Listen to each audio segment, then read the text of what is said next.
Good morning mga kadyak. Meron tayong dito, lumang modelo na Toyota Corona. So meron check engine. Check natin.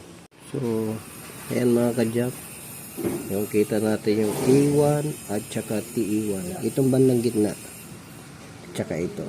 Ayan, pagka pagbukas nyo nakadapa, ayan, ito ang ano yan, bilag. Ito yung ano, forma nyan. Kasi tignan nyo doon. Oh. Yung dito, kita nyo yung dalawa. Oh, ayan o. Yung dalawa. Oh. Short circuit natin. Gamit tayo ng wire. Ayan.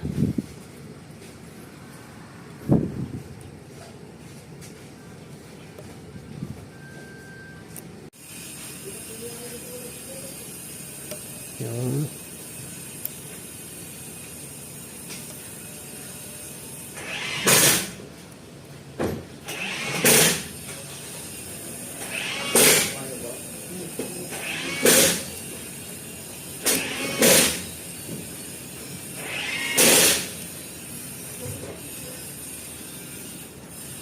Yeah.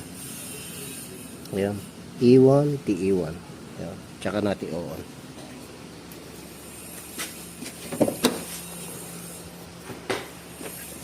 Okay. Sa pag-on natin, magpa-flash yan. Bibilang tayo.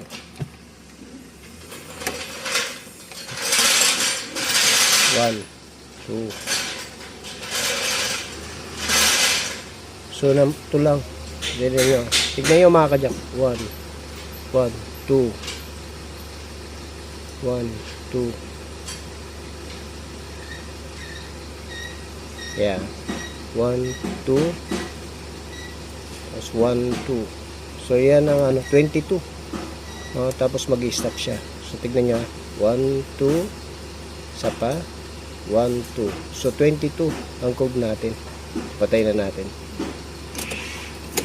Ayan mga kadyak.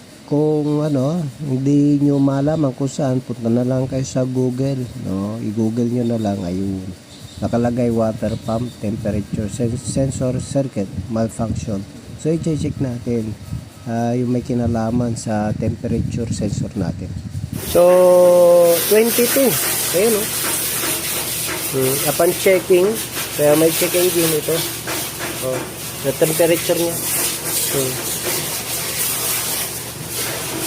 Yan. So, kita natin, yan ang may problema sa check engine nito. Ito mga kadyak, pinicturean ko lang tapos sinerge na ng Lazada, ito na yung lumabas. Parehas na parehas at nakalagay din naman dyan